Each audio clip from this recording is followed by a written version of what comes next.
Hello students, आप सबका इस वीडियो में स्वागत है। इस चैनल पे आपको क्लास 10 मैथ्स का कंप्लीट वीडियो कोर्स मिलेगा, जिसे फॉलो करके आप बोर्ड एग्जाम में बहुत अच्छा स्कोर कर पाएंगे। इसीलिए इस यूट्यूब चैनल को सब्सक्राइब कर दीजिएगा और स्टडी रिलेटेड मटेरियल्स पाने के लिए आप टेलीग्राम चैनल ज्वाइन कर सकते हैं, जिसका लिंक आपको डिस्क्रिप्शन में मिल जाएगा। तो चलिए सबसे पहले समझते हैं कि रियल नंबर्स क्या होता है।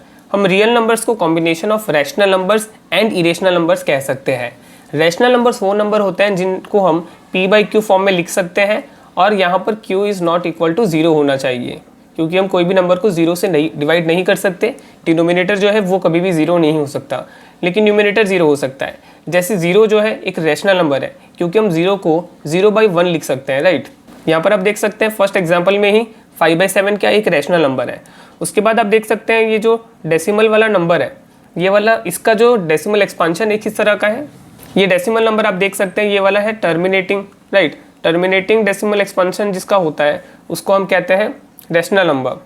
सेकेंड वाले एग्जाम्पल में हम देख सकते हैं कि ये वाला टर्मिनेटिंग तो नहीं है, यानी ये नॉन टर्मिनेटिंग है, लेकिन ये रिपीट भी हो रहा है। That means non terminating and repeating decimal expansion होने से भी वो रैशनल नंबर होता है। वैसे ही सभी जो नेचुरल नंबर्स होते हैं, सभी नेचुरल नंबर को हम p/q फॉर्म में लिख सकते हैं। इसलिए सभी नेचुरल नंबर जो होते हैं ये कैसे होते हैं, रैशनल नंबर्स होते हैं। वैसे ही सभी होल नंबर्स भी रैशनल नंबर होते हैं। वैसे ही सभी इंटीजर्स जो होते हैं वो सब भी कैसे होते हैं, रैशनल नंबर्स होते हैं।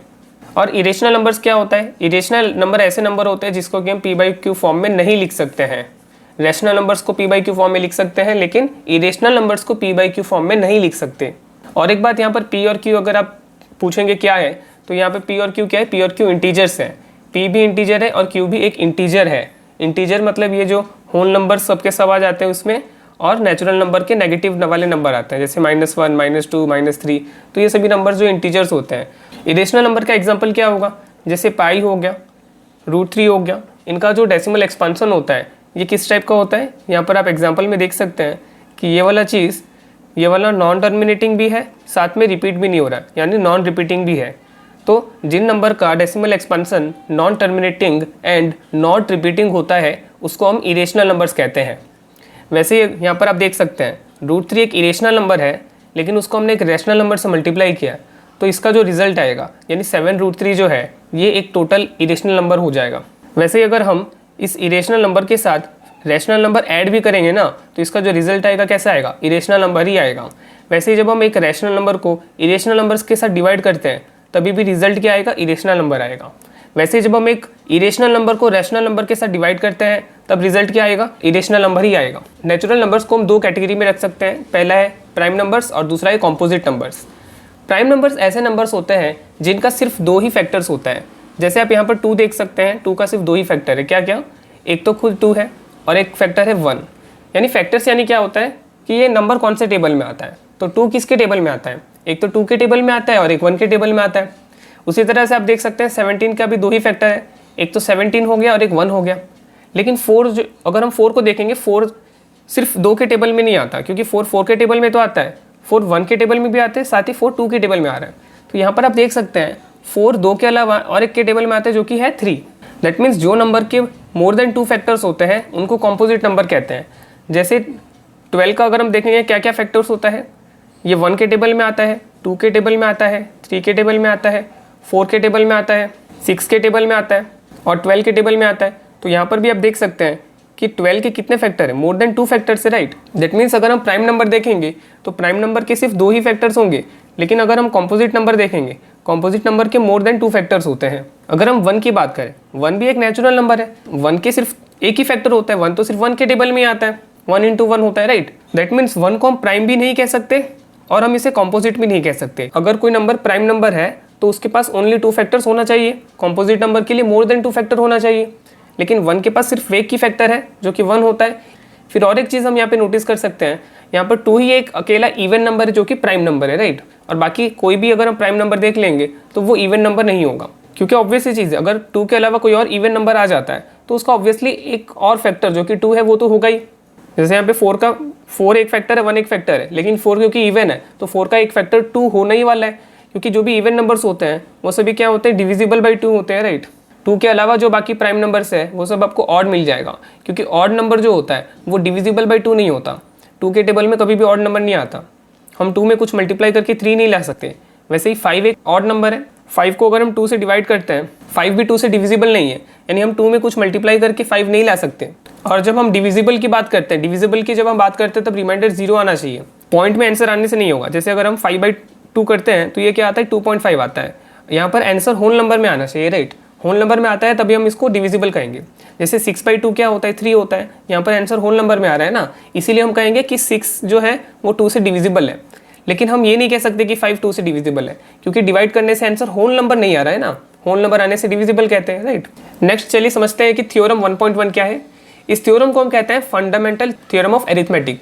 इसका स्टेटमेंट क्या है, every composite number can be expressed यानी factorised as a product of primes and this factorisation is unique apart from the order in which the prime factors occur. यानी अगर हम 1365 को अगर हम प्राइम फैक्टराइजेशन करते हैं, और प्राइम फैक्टराइजेशन कैसे होता है, उसके लिए हम यूज़ करते हैं प्राइम नंबर्स का। तो सबसे छोटा प्राइम नंबर जो कि 1365 को डिवाइड कर सकता है वो है 3 में जब हम 455 मल्टीप्लाई करते हैं तब आएगा 1365। उसके बाद 455 को 3 तो डिवाइड नहीं कर सकता, 3 के बाद जो प्राइम नंबर आता है वो है 5, और 5 455 को डिवाइड कर सकता है कैसे, जब हम 5 में 91 मल्टीप्लाई करेंगे तब क्या आएगा, 455 आएगा। उसके बाद 91 को फिर से 5 तो डिवाइड नहीं कर सकता, 91 को नेक्स्ट प्राइम नंबर कौन डिवाइड कर सकता है, वो क्या है, 7 है। 7 × 13 करेंगे तो 91 आएगा। उसके बाद अगर हम देखेंगे 13 को, तो 13 तो ऑलरेडी प्राइम है, तो उसको और हमें फैक्टराइज करने की ज़रूरत नहीं है। एक बार हमारे पास सभी प्राइम नंबर आ जाते हैं तो उनको और फैक्टराइज करने की ज़रूरत नहीं है। यानी 1365 को हम प्रोडक्ट ऑफ प्राइम्स यानी उसका प्राइम फैक्टराइजेशन क्या लिख सकते हैं, 1365 का प्राइम फैक्टराइजेशन होगा 3 × 5 × 7 × 13। बोल्ड में नंबर्स को लिखा हुआ है, यही सभी क्या है, प्राइम नंबर्स हैं। और प्राइम नंबर्स को मल्टीप्लाई करके ही लिखना, इसी को हम क्या कहते हैं, प्राइम फैक्टराइजेशन कहते हैं। और इस थ्योरम के हिसाब से कोई भी कॉम्पोजिट नंबर का जो प्राइम फैक्टराइजेशन होता है वो यूनिक होता है। ऑर्डर में चेंजेस आ सकते हैं लेकिन ये यूनिक होता है। अगर हम कभी भी 1365 का प्राइम फैक्टराइजेशन निकालेंगे तो उसमें एक 3 होगा, एक 5 होगा, एक 7 होगा और एक 13 होगा। अभी ये मैटर नहीं करता कि ऑर्डर क्या है, ऑर्डर ऐसे भी हो सकता था 13 × 7 × 5 × 3, ये ऑर्डर भी हो सकता था। यानी ऑर्डर जो है वो अलग हो सकता है, लेकिन जो नंबर आने वाले हैं प्राइम फैक्टराइजेशन में, जो प्राइम नंबर आने वाले हैं वो हमेशा सेम होगा। यहाँ पर क्या बताया गया कि प्राइम फैक्टराइजेशन जो है वो यूनिक है, लेकिन ऑर्डर जो है वो अलग हो सकता है। जैसे 12 का प्राइम फैक्टराइजेशन करने से क्या आता है, 2 × 2 × 3 आता है, राइट, जिसको हम 2 का पावर 2 × 3 भी लिख सकते हैं। तो वही चीज़ है कि जब भी 12 का प्राइम फैक्टराइजेशन करेंगे, 12 क्या है, कॉम्पोजिट नंबर है ना, तो जब भी हम एक कॉम्पोजिट नंबर का प्राइम फैक्टराइजेशन करेंगे तो हमें क्या मिलेगा, unique set of prime numbers का प्रोडक्ट होगा। अभी भले ही ऑर्डर इसमें अलग भी हो सकता था, हम इसका ऑर्डर 3 × 2 भी लिख सकते थे, यानी ऑर्डर अलग हो सकता था, लेकिन जो प्राइम नंबर आते हैं, प्राइम नंबर जितना आना चाहिए था उतना ही आते हैं हमेशा।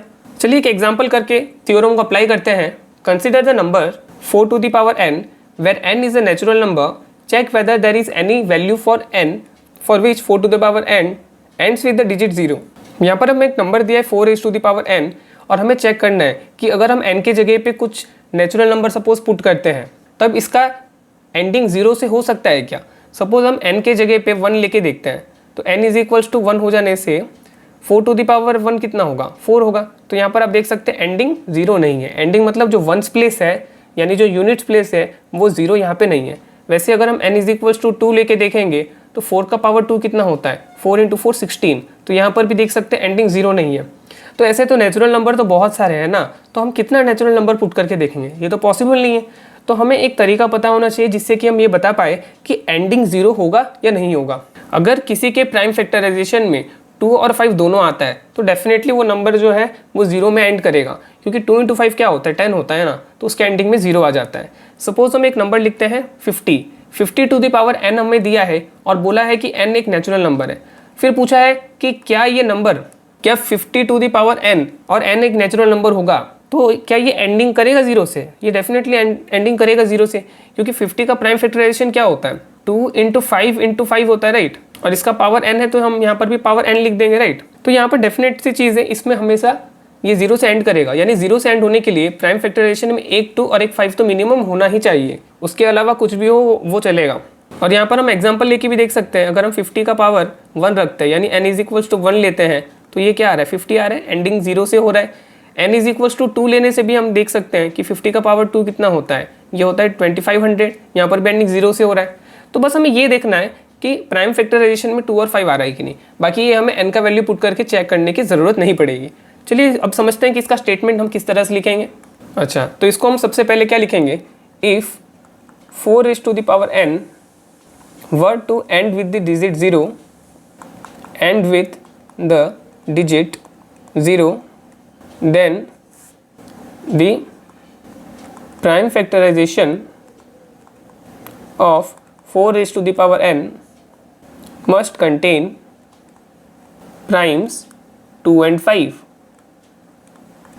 but 4n is equals to 2 और यहाँ पर n भी है ना, that means 2n and contains only prime number, और prime number यहाँ पर क्या है, only prime 2, and fundamental theorem of arithmetic guarantees that there are no other primes। तो जैसे कि अभी हमने समझा था कि फंडामेंटल थ्योरम ऑफ अरिथमेटिक से क्या होता है कि कॉम्पोजिट नंबर का एक यूनिक प्राइम फैक्टराइजेशन होता है, और यहाँ पर हमने देखा कि 4 का प्राइम फैक्टराइजेशन क्या होगा, 2 × 2 यानी 2 का पावर 2 होता है, और 4 टू द पावर n मतलब 2 का पावर 2n हो जाएगा। दैट मीन्स हमने यहाँ पे देखा कि 4 का प्राइम फैक्टराइजेशन में 5 तो नहीं आने वाला है, और फंडामेंटल थ्योरम ऑफ अरिथमेटिक तो यही बोलता है ना कि प्राइम फैक्टराइजेशन यूनिक होता है। मतलब अभी हमने जो ये वाला जो प्राइम फैक्टराइजेशन लिख दिया है ये तो यूनिक है, इसके अलावा कोई और प्राइम फैक्टराइजेशन होगा नहीं। और यहाँ से हमें क्लियरली पता चल रहा है कि इसके पावर में हमें यहाँ से क्लियरली पता चल रहा है कि 4 के प्राइम फैक्टराइजेशन में सिर्फ एक प्राइम नंबर जो कि 2 है, और यहाँ पर हम देख सकते हैं कि इसके प्राइम फैक्टराइजेशन में 5 नहीं है। इसका मतलब क्या है कि ये वाला जो नंबर है 4n, और n के जगह अगर हम एक नेचुरल नंबर रख देंगे फिर भी यहाँ पर क्या होगा, इसका एंडिंग कभी भी 0 से नहीं होगा। इसीलिए हम क्या लिखेंगे, तो the number 4n cannot and with the digit 0, cannot and with the digit 0। Next चलिए समझते हैं कि HCF एंड LCM क्या होता है। तो HCF को हम क्या समझ सकते हैं, product of the smallest power of each prime factor in the numbers. Suppose हमारे पास 2 नंबर है, एक है 12 और एक है 6। 12 का प्राइम फैक्टराइजेशन क्या होगा, 2 × 3। 6 का प्राइम फैक्टराइजेशन क्या होगा, 2 × 3 होगा, राइट। और 3 को हम 3 का पावर 1 लिख सकते हैं, 2 को 2 का पावर 1 और 3 को 3 का पावर 1 लिख सकते हैं। तो सबसे पहले तो हम इनका HCF निकालेंगे, और HCF किसका निकालेंगे, HCF of 12, 6 is equals to कितना होगा, product of smallest power of each common factor. Each common prime factor देखेंगे तो इनमें कॉमन प्राइम फैक्टर क्या है, एक कॉमन प्राइम फैक्टर 2 है और एक कॉमन प्राइम फैक्टर 3 है। तो पहले तो हम कॉमन प्राइम फैक्टर लिखेंगे, राइट। उसके बाद हम देखेंगे स्मॉलेस्ट पावर क्या है। 2 का स्मॉलेस्ट पावर क्या है, 1, जो कि यहाँ पर है, राइट। और 3 का स्मॉलेस्ट पावर क्या है, वो तो 1 है। दोनों में ही 3 का पावर 1 है ना, दोनों का पावर सेम है ना। तो अगर हम स्मॉलेस्ट भी देखते हैं तो वो क्या आने वाला है, 1 ही आने वाला है। जब पावर सेम होता है ना तब कोई प्रॉब्लम नहीं है, हम वही पावर लिख सकते हैं। That means HCF of 12 and 6 कितना आ गया, 2 × 3 6 आ गया। वैसे ही LCM क्या होगा डेफिनेशन के हिसाब से, LCM of 12, 6, LCM of 12 and 6 क्या होगा, product of greatest power of each prime factor involved. यानी यहाँ पर हमें कॉमन प्राइम फैक्टर सिर्फ नहीं देखना है, यहाँ पर हमें ईच प्राइम फैक्टर देखना है, सभी प्राइम फैक्टर देखना है। तो यहाँ पर दोनों का प्राइम फैक्टर हम लिख देंगे। उसके बाद हम देखेंगे कि इनमें ग्रेटेस्ट पावर क्या है। 2 का ग्रेटेस्ट पावर 2 है और 3 का ग्रेटेस्ट पावर तो सेम है ना, तो इसलिए हम 3 का पावर 1 ही लिख देंगे, इज इक्वल्स टू ये होगा 4 × 3 यानी 12। और जब भी आप LCM देखेंगे ना तो LCM में खास बात आप नोटिस कर सकते हैं कि जो छोटा वाला नंबर है, अगर छोटे वाले नंबर का मल्टीपल अगर दूसरा वाला नंबर होता है तो वही नंबर LCM होता है। यानी अगर 6 के टेबल में 12 आ रहा है ना तो 12 LCM हो जाएगा। तो चलिए इसी और एक एग्जांपल से समझते हैं। Find the LCM and HCF of 6 and 20 by the prime factorisation method. 6 को हम 2 × 3 लिख सकते हैं और 20 को क्या लिख सकते हैं, 20 को प्राइम फैक्टराइजेशन करके देखते हैं, 2 × 10, 2 × 5। तो इसको हम क्या लिख सकते हैं, 2 × 2 × 5 लिख सकते हैं, राइट। तो इसका सबसे पहले हम HCF निकाल देते हैं। तो HCF में तो हमें सिर्फ कॉमन फैक्टर लिखना है, कॉमन प्राइम लिखना है।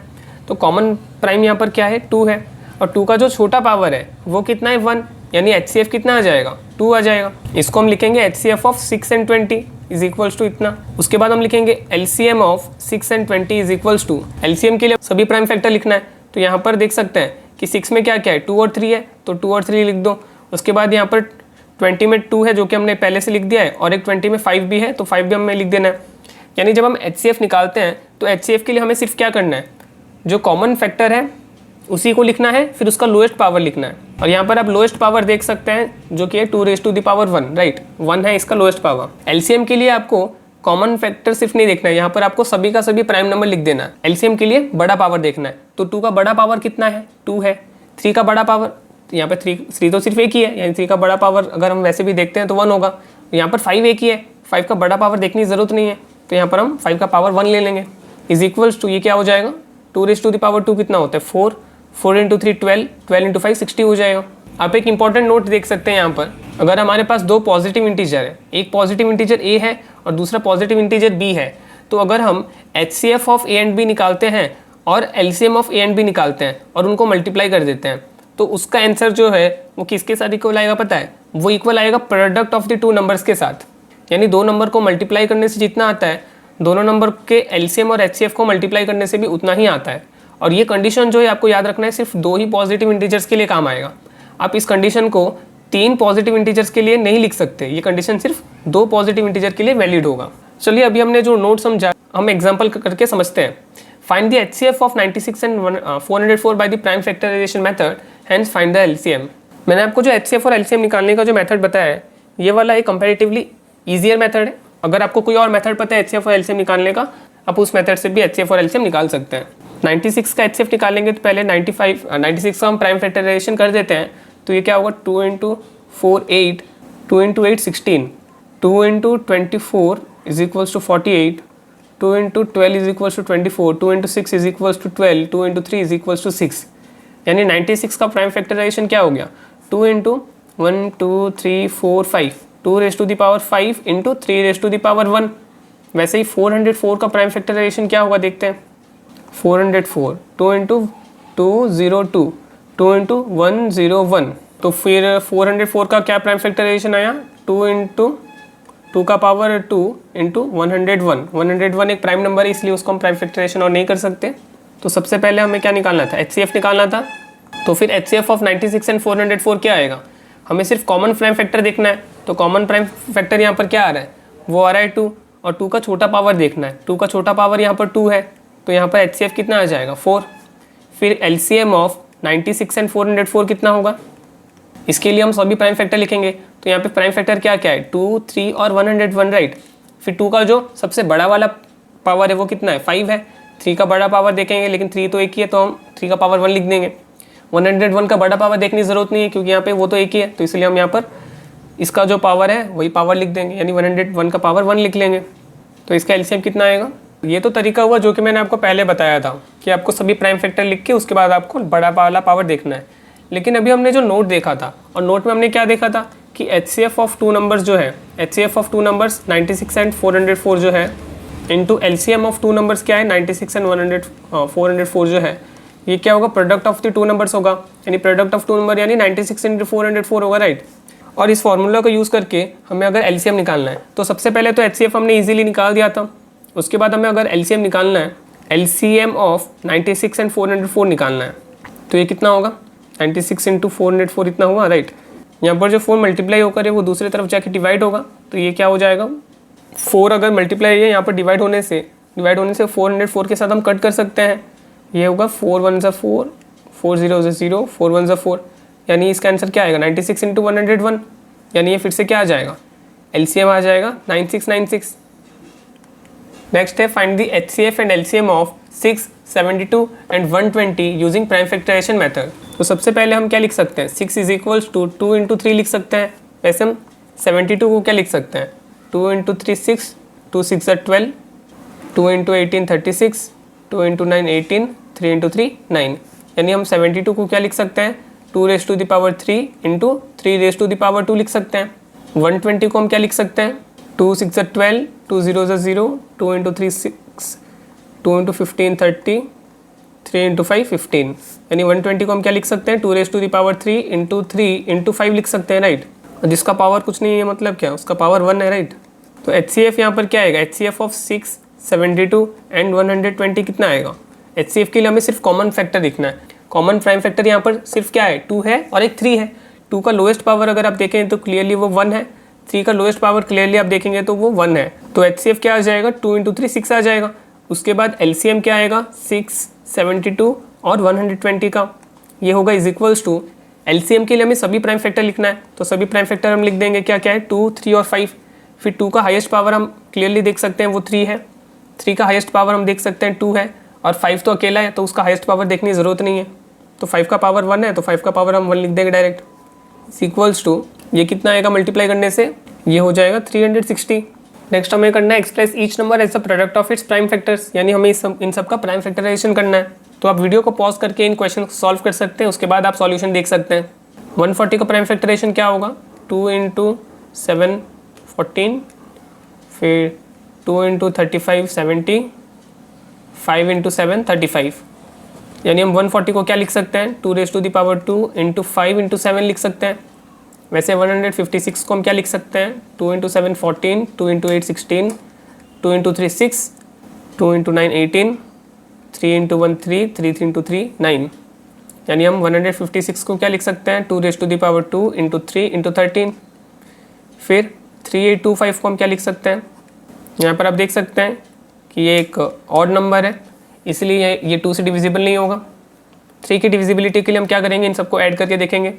8 + 3 11, 11 + 2 13, 13 + 5 18, ऐड करने से 18 आ रहा है जो कि 3 के टेबल में है, दैट मीन्स ये पूरा नंबर भी 3 के टेबल में आएगा।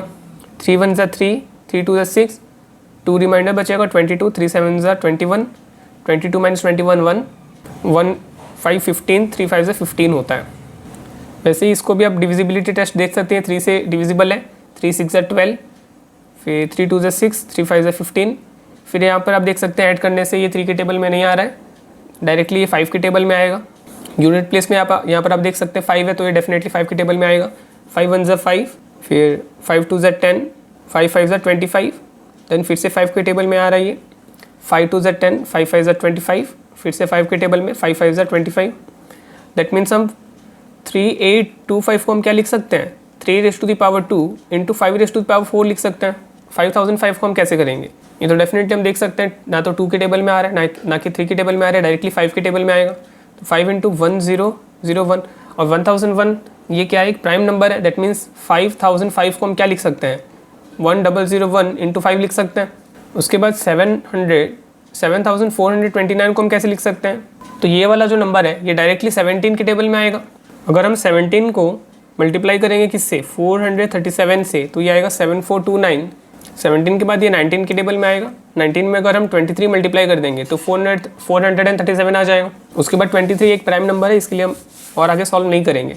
दैट मीन्स 7429 का प्राइम फैक्टराइजेशन क्या आया 17 × 19 × 23। नेक्स्ट क्वेश्चन पूछा है find the LCM and HCF of the following pair of the integers and verify that LCM × HCF is equals to product of 2 numbers. जितने भी अभी एक्सरसाइज के क्वेश्चंस डिस्कस हो रहे हैं उन सबको खुद से सॉल्व करें, यानी वीडियो पॉज करके खुद से सॉल्व करें, उसके बाद ही सॉल्यूशंस देखें। तो सबसे पहले तो हमें एलसीएम और एचसीएफ निकालना है।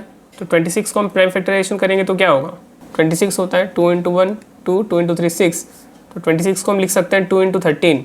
वैसे 91 को हम क्या लिख सकते हैं, ये डायरेक्टली 7 के टेबल में आ रहा है, 7 1 = 7, 7 3 = 21, यानी 91 को हम क्या लिख सकते हैं 7 × 13 लिख सकते हैं। तो अगर हम इनका एचसीएफ निकालते हैं, एचसीएफ ऑफ 26 एंड 91 निकालते हैं, तो एचसीएफ के लिए हमें सिर्फ कॉमन नंबर लिखना है, कॉमन फैक्टर जो कि 13 है। पावर सेम है इसलिए 13 का पावर 1 ही हम कंसिडर करेंगे, और यहाँ पर एचसीएफ क्या आ जाएगा 13। फिर एलसीएम ऑफ 26 एंड 91 कितना होगा, इसके लिए हम क्या करना पड़ेगा, इसके लिए हमें सबका सब प्राइम फैक्टर लिखना होगा जितने भी प्राइम नंबर आ रहे हैं। फिर देखना होगा इनका हाईएस्ट पावर कितना है। पावर सबका सेम है, यहाँ पे 13 का पावर अगर हम देखेंगे तो सेम है, तो यहाँ पर हमें हाईएस्ट पावर देखने की ज़रूरत नहीं है, 13 का पावर 1 हो जाएगा। और यहाँ पे 7 का पावर 1 है और यहाँ पे 2 का पावर 1 है, तो इसका एलसीएम कितना आ जाएगा 182 आ जाएगा। उसके बाद हमें देखना है एचसीएफ इंटू एलसीएम करने से प्रोडक्ट ऑफ 2 नंबर्स आ रहा है कि नहीं। HCF of 26, 91 into LCM of 26 and 91 is equals to कितना आएगा, एलसीएम एचसीएफ कितना है 13 है और एचसीएफ कितना है 182 है। उसके बाद हम देखेंगे प्रोडक्ट ऑफ 2 नंबर्स, यानी प्रोडक्ट ऑफ 26 एंड 91 हम देखेंगे कितना होता है। तो यहाँ पर आप मल्टीप्लाई करके देख सकते हैं और इसका आंसर क्या आएगा 2366 आएगा, इसका आंसर भी 2366 आएगा। तो इससे क्लियरली ये पता चल रहा है कि एलसीएम इंटू एचसीएफ जो है वो किसके बराबर आ रहा है, वो आ रहा है प्रोडक्ट ऑफ द 2 नंबर्स के, राइट। फिर हम यहाँ पर लिख सकते हैं देयरफॉर यहाँ पर जो एचसीएफ इंटू एलसीएम हो रहा है वो is equals to product of 2 numbers आ रहा है, राइट। तो चलिए इसी तरह से हम बाकी क्वेश्चंस करते हैं। सेकंड क्वेश्चन में 510 का हमें प्राइम फैक्टराइजेशन चाहिए और 92 का चाहिए। तो 510 को हम क्या लिख सकते हैं, 2 इंटू 2 4, 11 बचा, 2 इंटू 5 10, फिर 10 बचा, 2 इंटू 5 10, फिर ये 3 की टेबल में आ रहा है, 3 इंटू 8 24, 3 इंटू 5 15, फिर ये डायरेक्ट 5 की टेबल में आ रहा है, 5 1 5, 5 7 35। दैट मीन्स 510 को हम क्या लिख सकते हैं, 2 इंटू 3 इंटू 5 इंटू 17। 92 का प्राइम फैक्टराइजेशन क्या होगा, 2 इंटू 4 8, 2 इंटू 6 12, 2 इंटू 23, तो ये क्या हो गया 2 इंटू 2, 2 का power 2 into 23। HCF of 510 and 92 कितना हो गया, ये हो गया। HCF के लिए हमें सिर्फ कॉमन फैक्टर देखना है, कॉमन फैक्टर का फिर लोएस्ट पावर देखेंगे तो HCF आ जाएगा यहाँ पर 2। फिर यहाँ पर हम देखेंगे LCM ऑफ 510 एंड 92 कितना होगा, उसके लिए हमें सबका सब कॉमन सभी प्राइम नंबर लिखना है और यहाँ पे सभी प्राइम नंबर के हिसाब से इतना आने वाला है। यहाँ पर क्या क्या है, 2 3 5 17 है और एक 23 है, और इनका जो हाईएस्ट पावर है 2 का हाईएस्ट पावर तो 2 है और बाकी तो सब सिंगल है, तो सिंगल का इन सब का पावर क्या है 1 है ना, तो इसका पावर भी 1 रहेगा। तो इसको मल्टीप्लाई करने से कितना आएगा 2 3 4 6 0। उसके बाद हम HCF इंटू LCM निकालेंगे, HCF of 510 and 92 into LCM of 510 and 92 is equals to कितना होगा, HCF 2 आया था, LCM आया 2 3 4 6 0। इसको अगर हम 2 से मल्टीप्लाई करेंगे तो कितना आएगा, 2 6 12, 1 कैरी, 2 4 8 9, 2 3 6, 2 2 4। फिर हम देखेंगे प्रोडक्ट ऑफ 2 नंबर्स क्या है, तो यहाँ पे प्रोडक्ट ऑफ 2 नंबर्स कितना होगा, प्रोडक्ट शॉर्ट में लिख देते हैं, प्रोडक्ट ऑफ 2 नंबर्स कितना आएगा 510 इंटू 92। तो इसको मल्टीप्लाई करने से भी 46920 आ जाएगा। यहाँ पर भी हम क्लियरली देख सकते हैं कि HCF एंड LCM का जो प्रोडक्ट है ये इज इक्वल्स टू कितना आ रहा है, प्रोडक्ट ऑफ 2 नंबर्स आ रहा है, राइट। उसी तरह से नेक्स्ट क्वेश्चन करेंगे, 336 और 54 का प्राइम फैक्टराइजेशन निकालेंगे। 336 कितना होगा, 2 1 2, 2 6 12, 2 8 16, 2 4 16, 2 8 16, 2 4 8, 2 4 8, 2 2 4, 2 2 4, 2 1 2, 3 7 21। वैसे 54 को हम क्या लिखेंगे, 2 इंटू 2 4, 2 7 14, 3 9 27, 3 3 9, यानी 336 क्या हो गया 2 का पावर 4 इंटू 3 इंटू 7। 54 क्या होगा 2 इंटू 3 का पावर 3। तो HCF हम निकालेंगे किसका, 336 एंड 54 का। तो ये कितना होगा, HCF के लिए हमें कॉमन प्राइम फैक्टर्स देखने हैं, तो कॉमन प्राइम फैक्टर ये है, फिर उसका लोएस्ट पावर देखना है। 2 का लोएस्ट पावर 1 है, 3 का लोएस्ट पावर 1 है, इसीलिए HCF कितना आ जाएगा, 2 इंटू 3 6 आ जाएगा। वैसे ही LCM ऑफ 336 एंड 54 कितना होगा, उसके लिए हमें सबका सब प्राइम फैक्टर्स लिखना होगा। तो सभी प्राइम फैक्टर लिखने के बाद हम देखेंगे हाईएस्ट पावर कितना है। 2 का हाईएस्ट पावर 4, 3 का हाईएस्ट पावर 3 और 7 तो अकेला है, तो उसका पावर कितना है 1, तो यहाँ पे 1 ही रहेगा। इसको मल्टीप्लाई करने से कितना आएगा, ये आएगा 3024। उसके बाद हम निकालेंगे HCF into LCM। HCF of 336 and 54 into LCM of 336 and 54 is equals to, HCF आया था 6, LCM आया 3024। तो इसको मल्टीप्लाई करेंगे, 6 4 24, 2 कैरी, 6 2 12, 14, 6 3 18, 6 0 0 प्लस 1 1, 6 3 18। उसके बाद हम निकालेंगे प्रोडक्ट ऑफ 2 नंबर्स। तो ये कितना होगा, 2 नंबर्स क्या है 336 इंटू 54 निकालना है। इसको मल्टीप्लाई करने से 18144 आ जाएगा। तो यहाँ पर भी हम क्लियरली देख सकते हैं, therefore HCF into LCM is equals to कितना आ रहा है, product of 2 numbers, right, product of 2 numbers. Next इस क्वेश्चन को वीडियो पॉज करके सॉल्व करें, उसके बाद सॉल्यूशंस देखें। Find the LCM and HCF of the following integers by applying the prime factorisation method. 12 को हम क्या लिख सकते हैं, 2 raise to the power into 3 लिख सकते हैं। 15 को हम क्या लिखेंगे, 3 इंटू 5 15 होता है। वैसे 21 को हम क्या लिखेंगे, 3 इंटू 7 21 होता है। HCF of 12, 15 and 21 is equals to क्या होगा, HCF के लिए हमें कॉमन प्राइम फैक्टर लिखना है। कॉमन प्राइम फैक्टर यहाँ पे 3 है, 3 का सभी पावर तो 1 है, तो यहाँ पर HCF कितना आ जाएगा, 3 आ जाएगा।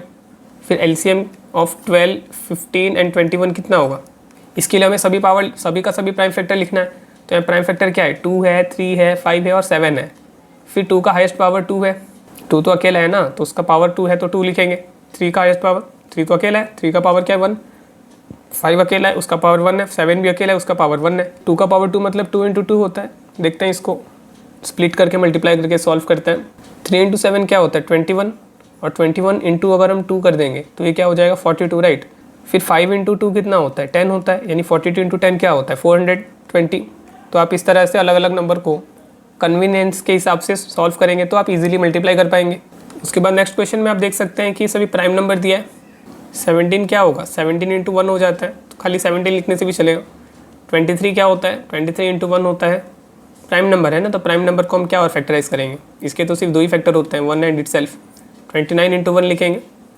अभी इन सब का अगर हम HCF निकालते हैं, HCF ऑफ 17, 23 एंड 29 निकालते हैं तो ये क्या होगा। तो ऑब्वियस सी चीज़ है, इन सब में जो कॉमन नंबर है वो क्या है, कॉमन प्राइम फैक्टर 1 है और 1 का पावर क्या है 1 ही है ना, तो इसका HCF आ जाएगा 1। सभी प्राइम नंबर जो होते हैं ना उनका HCF 1 आता है। उसके बाद अगर हम LCM निकालेंगे, LCM ऑफ 17, 23 एंड 29, तो LCM के लिए तो हमें सभी प्राइम फैक्टर लिखना होता है। तो सभी प्राइम फैक्टर यहाँ पर क्या है 17 है, 23 है और 29 है।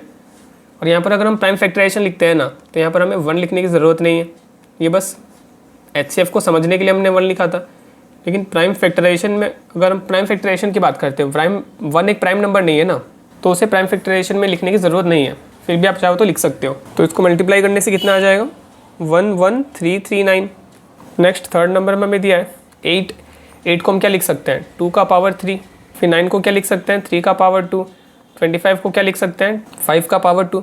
पिछले क्वेश्चन के जैसे यहाँ पर भी हम देख सकते हैं कि यहाँ पे HCF 1 आ रहा है। नो डाउटली ये सभी प्राइम नंबर तो नहीं है, कॉम्पोजिट नंबर है, लेकिन इनमें जो कॉमन फैक्टर आ रहा है वो क्या आ रहा है 1 आ रहा है ना। भले ही 1 एक प्राइम नंबर नहीं है, लेकिन इन सब का जो हाईएस्ट कॉमन फैक्टर आ रहा है वो तो 1 आ रहा है ना, इसीलिए HCF ऑफ 8, 9 एंड 25 क्या आ जाएगा 1 आ जाएगा। और LCM कितना आएगा, LCM ऑफ 8, 9 एंड 25 कितना आएगा 2 का पावर 3 इंटू 3 का पावर 2 इंटू 5 का पावर 2 आ रहा है।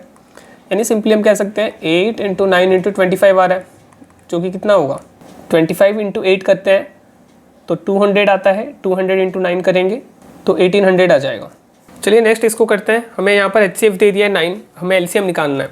हमने जो नोट पढ़ा था ना कि HCF अगर HCF of 306 and 657 into LCM of 306 and 657, ये क्या होता है प्रोडक्ट ऑफ 2 नंबर। तो यहाँ पर 2 नंबर्स क्या क्या है 306 है और एक 657 है ना। तो यहाँ पर HCF कितना HCF है 9 इंटू LCM हमें निकालना है, तो LCM को एज इट इज़ रख देते हैं। यहाँ पे 9 मल्टीप्लाई होकर है, दूसरी तरफ जाएगा तो डिवाइड होगा ना, तो इसको मैं इस तरह से यहाँ पे लेके आ जाता हूँ। फिर ये 9 को 306 हम कट कर सकते हैं, 9 1 ज़ा 9, 9 3 ज़ा 27, 9 4 ज़ा 36। फिर इसको हमें मल्टीप्लाई करना है 34 इंटू 657, तो LCM आ जाएगा 22338। देयरफॉर LCM ऑफ 306 एंड 657 इतना आ जाएगा, राइट। इस क्वेश्चन को अभी आप पॉज करके इसका स्टेटमेंट खुद से लिख सकते हैं। Check whether 6 to the power n can end with the digit 0 for any natural number n. If 6 to the power n were to end with digit 0, the digit 0, then prime factorization of 6 raised to the power n must contain primes 2 and 5. But 6 raised to the power n is equals to 2 into 3 to the power n does not contain prime 5.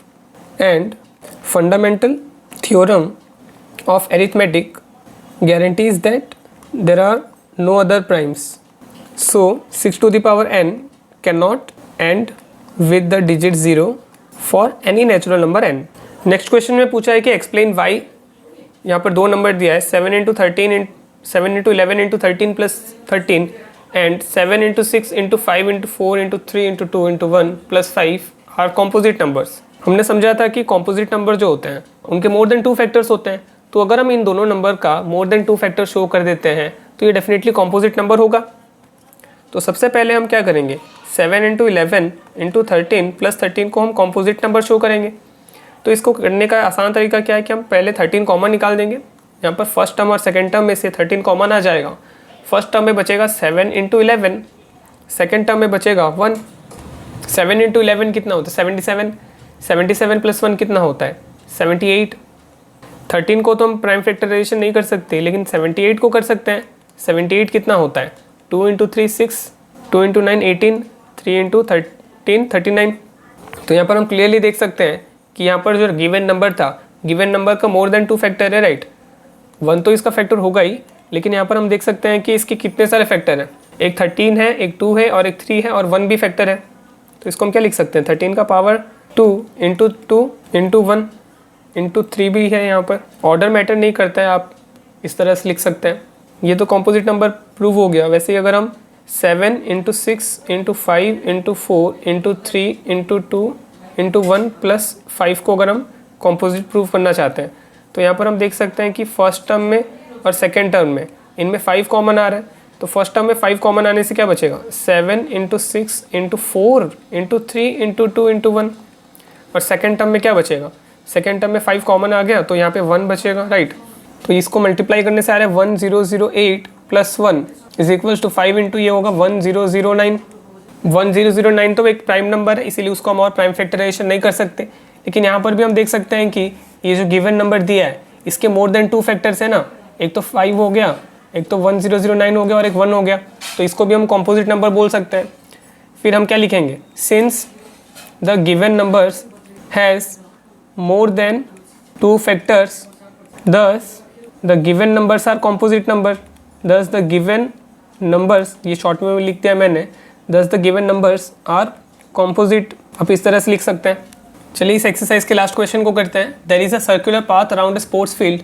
Sonia takes 18 minutes to drive 1 round of the field while Ravi takes 12 minutes for the same. Suppose they both start at the same point and at the same time and go in the same direction. After how many minutes will they meet again at the starting point? इस question को करने के लिए हमें इसका LCM निकालना होगा। तो सबसे पहले तो मैं इसको सॉल्व कर देता हूँ, उसके बाद मैं आपको समझाऊंगा कि हमें इसमें एलसीएम ही क्यों निकालना है। तो सबसे पहले हम 18 को क्या लिखेंगे, 18 को 2 इंटू 9 लिखते हैं और 9 को 3 इंटू 3 लिख सकते हैं। और 12 को हम क्या लिख सकते हैं, 12 को 2 इंटू 2 इंटू 3 लिखा जाता है, राइट। तो ये हो जाता है 2 इंटू 3 का पावर 2 और ये हो जाता है 2 का power 2 into 3। That means LCM of 18 and 12 क्या हो जाएगा, क्या हो जाएगा 2 इंटू 3। सभी फैक्टर्स लिख देंगे, उसके बाद उनका हाईएस्ट पावर लिखेंगे। तो ये क्या आ रहा है 4 इंटू 9, 4 इंटू 9 36 आ रहा है। फिर हम लिखेंगे therefore minutes after they will meet again at the starting point is equals to LCM of 18 and 12 is equals to 36 minutes, right. तो होगा ये हमारा फाइनल आंसर होगा। तो चलिए अभी हम समझते हैं कि हमें इसमें एलसीएम ही क्यों निकालना है। चलिए एलसीएम का एक्चुअल मीनिंग समझते हैं। एलसीएम क्या होता है, लोएस्ट, एल से लोएस्ट, सी से कॉमन और एम से क्या होता है, ऑब्वियसली मल्टीपल होता है, राइट। एलसीएम यानी क्या होता है, हमें लोएस्ट कॉमन मल्टीपल निकालना है। तो उसके लिए हम क्या करेंगे, 12 का मल्टीपल लिख देंगे, 12, 24, 36, 48 एंड सो ऑन। वैसे 18 का मल्टीपल लिखेंगे, 18, 36, 54, 72 एंड सो ऑन। फिर हमें देखना है कि इनमें कॉमन मल्टीपल्स क्या है। तो यहाँ पर हम क्लियरली देख सकते हैं, यहाँ पर जो कॉमन मल्टीपल है वो क्या है, 36 है। उसके बाद अगर हम आगे देखेंगे तो कॉमन मल्टीपल्स होंगे। और इसमें अगर देखा जाए तो जो लोएस्ट वाला कॉमन मल्टीपल आ रहा है, सबसे छोटा कॉमन मल्टीपल जो आ रहा है वो 36 आ रहा है। क्लियरली 18 और 12 का जो लोएस्ट कॉमन मल्टीपल आएगा वो क्या होगा, 36 होगा।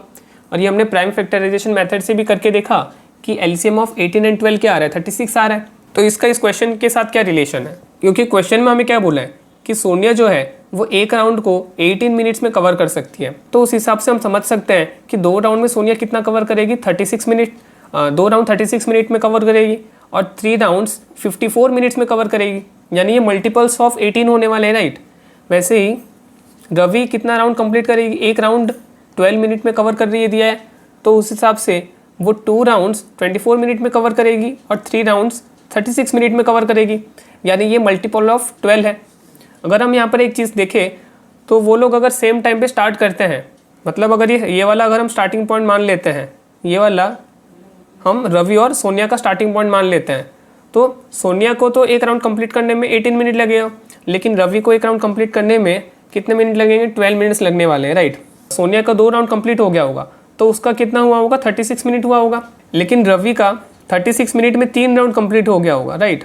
और यही हम देख सकते हैं कि कॉमन पॉइंट है। यहाँ पर हम देख सकते हैं कॉमन पॉइंट है, यानी जब सोनिया का 2 राउंड कंप्लीट हो गया होता है, यानी जब 36 मिनट कंप्लीट हो गया होता है, और तभी क्या हुआ होता है, तभी रवि का 3 राउंड कंप्लीट हो गया होता है। यानी 36 मिनट में नो डाउटली यहाँ पे सोनिया का 2 बार राउंड कंप्लीट हो रहा है और रवि का यहाँ पर 3 राउंड कंप्लीट हो जा रहा है।